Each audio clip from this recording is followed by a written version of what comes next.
Hey, peace and blessings is real, man. I hope you sincere brothers and sisters man edified by this word. First and foremost, we must acknowledge our Heavenly Father, Yahweh, through His only begotten Son, Yahweh Shai, for allowing this word to come out. And listen, man, you sincere brothers and sisters, man, y'all gonna be edified today.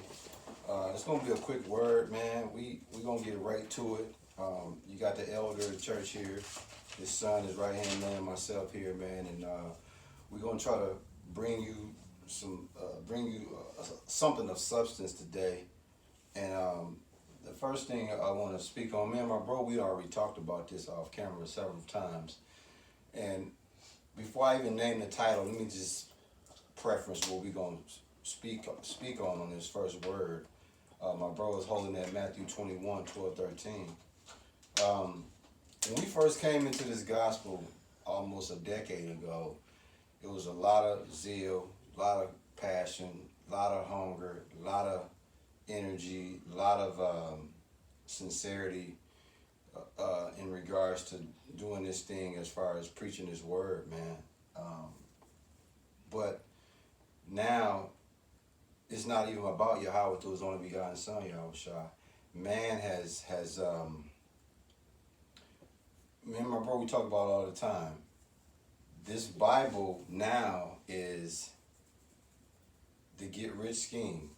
It's a get-rich scheme now. We seeing it all over Israel. It's not directed at any particular section, but as a whole, even in the mega churches, the television churches, the Israelite churches. Let me just say this. I'm going to name the word, and then I'm going to have my bro just bring it out, and we're going to expound.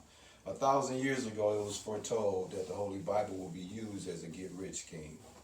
It's really what it boils down to. These young men can expound. Obviously, you know, once the elder get to cooking on it, it's official, man. But right now, the Bible is being used. It was already foretold, even in Yahushua's day, that the Bible would be used as a get-rich scheme, and we see it. And we just shaking our head because we like, man, if it works for you, kudos. But us, we ain't on that. But Yahushua gave you an example of this. I'm gonna have my bro bring it out in that Matthew 21, verse 12 and 13. Matthew chapter 21, verse 12, and it reads, "And Yahushua went into the temple of Yahweh and cast out all them that sold and bought the temple, and overthrew the tables of the money changers and the seats of them that sold doves, and said unto them, It is written, My house shall be called the house of prayer, but ye have made it a den of thieves." Dude, I mean, it's so many different elements of that. Me and my bro was just talking not too long ago. You had the Passover that just happened. And in previous years, even back in the One West days and even further than that, it was a party, man. You had the all type of hustles going on in the mix to where the congregation is, whether you were selling oils, T-shirts, DVDs, magazines, breakdowns. Selling breakdowns. I mean, you know, he's not the selling breakdowns. You know what I'm saying? Breakdowns. I mean, it's funny, Salakia. It has been some breakdowns for sale. Dude, listen, man. We ain't shitting on nobody. No. We just speaking in general. That dude, the Bible. Come on, man. Y'all take. You want to get money, but don't put the book in front of it, man. I saw. I can't help it. I'm finna say names. I can't. You know. I'm sorry. Nate, bro. I saw a picture of Nate sitting in like this super cold chair. Dog was like this. Was it a nigga chair? Something like that. Something.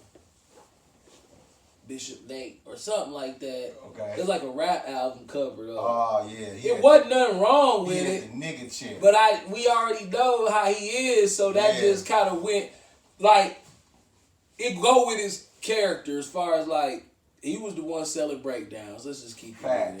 Facts. Why he can keep people in the dark It was IUIC selling. It was Nate. It was Nate. It was Nate selling the breakdowns. Yeah, man. Yeah, man. It was Nate, bro. It was Nate selling the breakdown. He was selling. He was making it to where he'll half break it down, then go to that cold commercial. Make you Dog would be like, and the Lord, and then it'd be like, go to the website and donate. Put that. You donate in, and then you'll see the end of that action, man. It's kind of back in the day. It's kind of back in the day. You youngins wouldn't know this, but me and my mans know. Back in the day, you know, a lot of y'all that got access to porn that's into that. Back in the day, you had to pay for that too. Yeah. Like you'll get that free trial minute. Yeah. And then that second minute, you got to put in $1 or $2 to see the end of that. Yeah. And dude, listen, man. Let's get to it. I was selling breakdown. Could you imagine that? Now, in your Yahushua, that was words in red, right? Right there. Matter of fact, it was right. In red, he said, these are the words in verse 13 in red. It is written, my house shall be called the house of prayer, but ye have made it a den of thieves. A den of thieves, man. Cave of robbers. Those peddling wicked merchandise. Hey, merchandise, See? That's the one right there. See? That merchandise. Yes. No, I had to. Yeah. My fault, just to lighten up the mood. But yeah, merchandise. They don't even know it. That was that merchandise. Right. That's what it was. Yeah. For those who in the dark on this, let me say this. When Yahushua was on the scene, man, it was niggas out here peddling all type of hustles around the temple and using the Bible to do it. It's like if a nigga was a hustler and he sold dope, if he didn't want to get caught, he would go and get around the temple, get the Bible, and then do slanging, and it'll look like, hey, he a righteous man. But underneath all that, he was doing thievery. He was doing all type of nigga shit, man. Yeah. Yahushua was like, dog, he told you he overthrew the table of the money changers. I mean, in that day, or if we translated money changers today, that would be bankers, lenders, those that had the currency that would exchange like the Israelites and the proselytes, right? Right. The money changers would take their currency and flip it over to their currency just so they can get the money, man. At a place you're supposed to be praying and worshiping the Lord, they turned it into a marketplace of getting off all type of hustles, all type of licks. That's how it is today. That's what I'm saying. So the Bible was foretold that the Holy Bible would be used as a get-rich scheme. Dog, it's one of the coldest And look, I'm going to show you how cold the government is, if you don't mind. Come on. No, do your thing. The government got it to where you could do it as a hustle and evade taxes. Yeah. That's a cold lick, bro. Yeah. That's how you know they encourage you to use this book and lick people. Yeah. Because they give you tax exemption if you're going to pull. About the 501c3? Yeah. Well, not only that, you can just do it, man. Yeah, you can hit licks off the, yeah. It's loopholes, but even if you don't get a 501c3 and they run up on you and you got a bunch of money, if you prove that it came through donations from a religious organization, you good still. Yeah, you cook. You can't so do nothing. The government wants you to send people off with the Bible, but they want you to send them off the way they want you to send them off. And everybody know, well, us know, that the government they get kickbacks on all of this. Like, if you want to get rich illegally, just put the Bible in front of it. Oh, man. Dog, listen, it's the easiest way to get rich. Your boy got the ATM machine in his church. Yeah, dog, if you want to get rich, go around a bunch of black and Latino women and start talking about Jesus and watch what happens. Yeah. Oh, don't have on a bad looking suit neither. Yeah. Don't have a decent looking car and a badass suit. Oh, that's a wrap, man. It's got to be a badass suit. Right. Like Chris Tucker said. Badass suit. That's a badass suit. you know them church women like a nigga in a badass suit. Yeah. You got a badass suit. You could just walk around. You could get one badass suit and go to every ghetto church one Sunday. So go to this one Sunday and sit in there. All the women in there gonna gawk at you. Then go to the next one. They never gonna know that's the same suit. Yeah. Just like, dog, I just saw something the other day. what's the church, Reverend Popoff, whatever his name Peter is. Popo. Dog selling purified water in the church now. Listen, I used to see that bullshit. You know what I'm saying? On TV. Right, that's what I'm saying. So once again, Holy water. yeah. So $25.99. in Matthew God. 21 and 12, it talked about sold and bought in the temple. In other words, the niggas turned the temple into the place of getting together, hustling, and peddling merchandise and using the Bible to pull it off, man. It spoke about the money changers, which would, in today's time, the money changers would be bankers, lenders, hustlers, exploiting the poor and simple with dirty blood money. And what they would do is exchange the Israelite proselyte currency into their currency so they could still be able to get their money. They was called money changers. Yahushua overthrew the tables of those that had that. And then, if you notice, it says those that sold doves. Now, I want y'all to get this, doves, right? That was, doves was symbolic to cleansing, purification, right? So, yeah. So, what they would do, they turned it into a purification hustle selling doves for those who sinned that wanted to be cleansed, because a dove was considered a sin offering. If you got Leviticus 12 and you got grab that Leviticus 12:6. Yeah, Leviticus 12:6. Because the doves was, you know what I'm saying, they was selling doves to the people that wanted to be cleansed from sin. Because they understood the doves was a sin offering, man. They was peddling that. You got it at Leviticus 12:6. Leviticus 12, verse 6. And when the days of her purifying are fulfilled for a son or for a daughter, she shall bring a lamb of the first year for a burnt offering, and a young pigeon or a turtle dove for a sin offering unto the door of the priest of the tabernacle or the congregation unto the priest. Keep going. No, listen, you get plus 12 or 6. You can keep going. Is there more on there? If not, the point was in there with the turtle doves, right? The sin offering. What's That the was one at 15. yeah? If you got it, yeah, bring them out, bro. They was selling doves, man.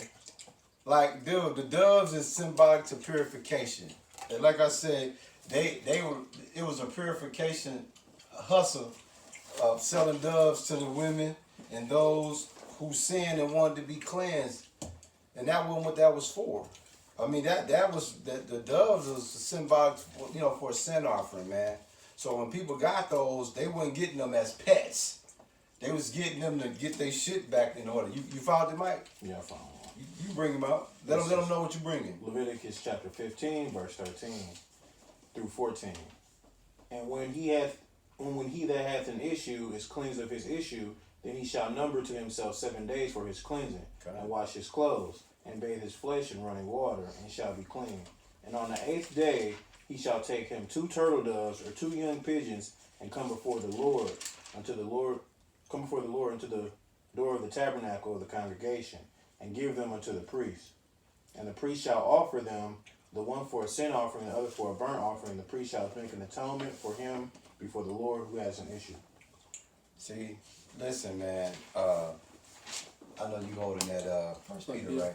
Hey, Mike, while you at it, grab that Jeremiah 7:11.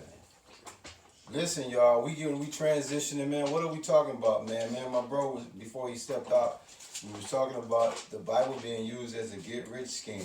And hey, man, we do what you do, but the people that's really tuning in each week to these various YouTube channels, and they really trying to learn and participate and try to learn what's right and what's not right.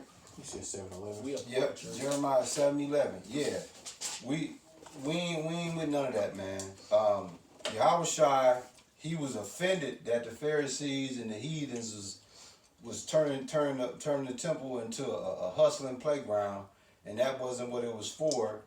And it's a hustling playground now. And then Jeremiah 7:11 is a cold precept to what you niggas is doing today with the Bible. What does it say, Mike, in that Jeremiah 7:11? This is Jeremiah chapter 7, verse 11. In this house, which is called by my name, become a den of robbers in your eyes? Behold, I have seen it, saith the Lord. See that? A den of robbers in your eyes. So they literally stealing stealing money by way of exploiting the Bible right in your face. Yep. I mean, my bro said a long time ago, man, if you wanna get rich,